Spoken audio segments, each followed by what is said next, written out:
Bonjour, dans cette vidéo, nous allons regarder comment utiliser le réglage courbe pour ajuster la luminosité et le contraste d'une image. Nous verrons également comment appliquer des réglages sur une zone partielle de l'image. Nous allons commencer par ajuster le contraste de cette image. Comme je travaille de façon non destructive, je vais utiliser un calque de réglage. Je vais dans le panneau calque, je clique sur ce bouton et je sélectionne courbe. Ce réglage présente un certain nombre de similarités avec le réglage niveau. Premièrement, la présence d'un histogramme, dont la fonction, je vous le rappelle, est de représenter la répartition des niveaux de gris dans l'image, des valeurs les plus pâles aux plus foncées. Ces valeurs sont représentées par une bande sous forme de dégradé de niveau de gris, celle du bas représentant les valeurs de ton de l'image originale, celle sur le côté gauche les valeurs modifiées. Notez que, dépendamment si vous êtes en RVB ou en CMJN, l'histogramme sera inversé. En RVB, les tons foncés sont à gauche, alors qu'en CMJN, ils sont à droite. Pour ajouter des points sur la courbe, je n'ai qu'à cliquer dessus. Ce point, si je le déplace, va affecter principalement les valeurs de teinte qui correspondent au niveau de gris sur la bande de gris sous la courbe. Pour corriger les gris moyens, par exemple, je n'ai qu'à cliquer au centre de la courbe. Ensuite, je glisse le point vers le haut ou le bas pour pâlir ou obscurcir les gris moyens. Je peux également bouger le point vers la gauche ou la droite pour affecter des zones de pixels plus ou moins foncées. Vous pouvez ajouter plusieurs points sur la courbe. Pour enlever des points, vous appuyez sur la touche commande de votre clavier, puis vous cliquez sur les points que vous voulez retrancher. Si jamais je veux affecter une zone plus précise de l'image, je peux cliquer sur ce petit bouton qui me permet de travailler directement sur le plan de travail. Vous voyez que lorsque je déplace mon curseur sur l'image, un point apparaît sur la courbe correspondant à la valeur de ton que je survole. Si je clique sur l'image, automatiquement un point va se rajouter sur la courbe. Je peux même le manipuler en cliquant glissant directement sur le plan de travail.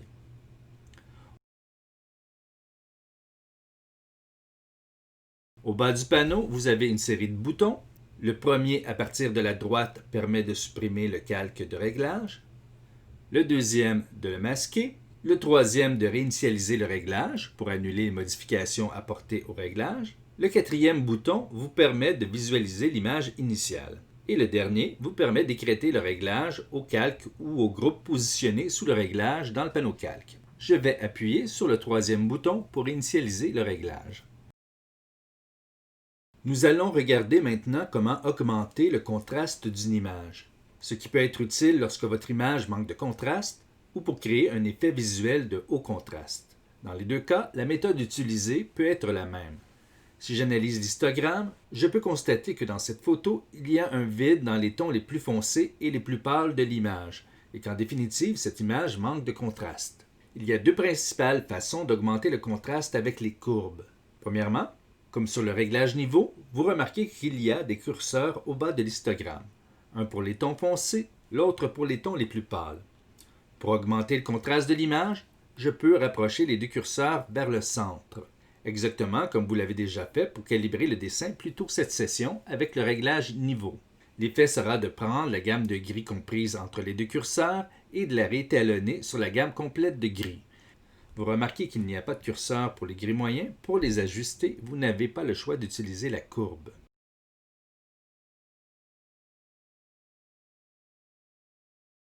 La deuxième méthode, celle que je vous recommande parce que plus précise, c'est d'utiliser une courbe en S.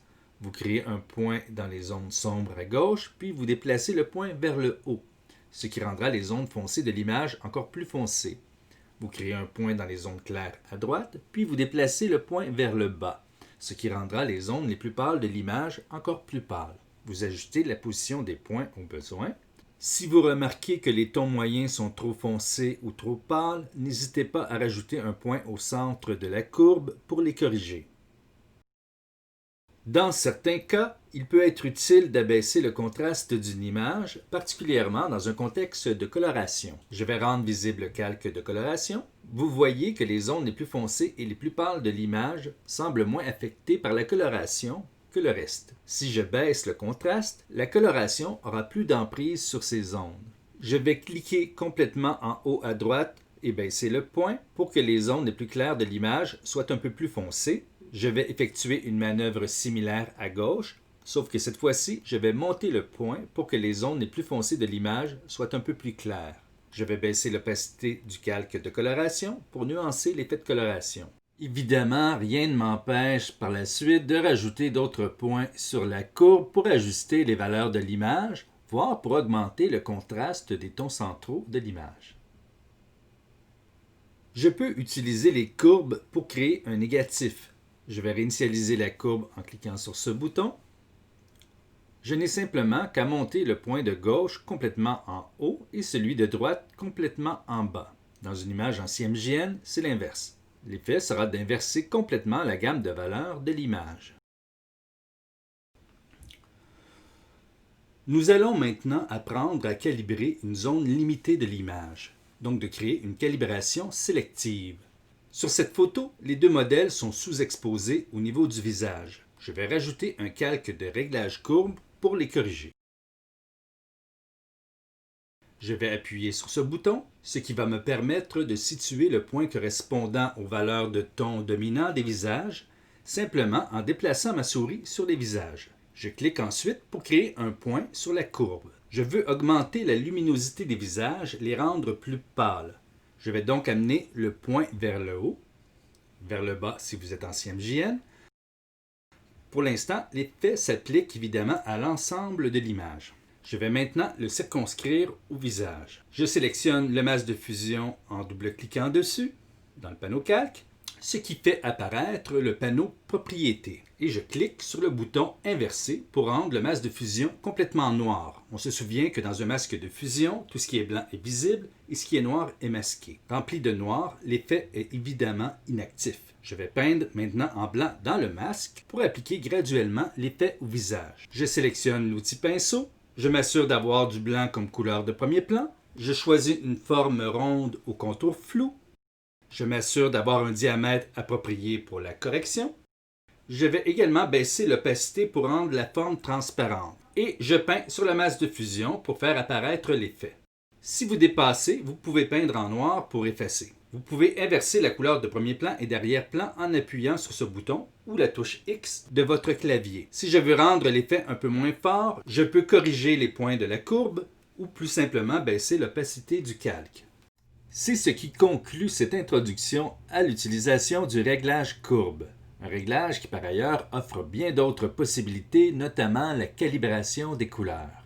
Merci pour votre écoute, à bientôt!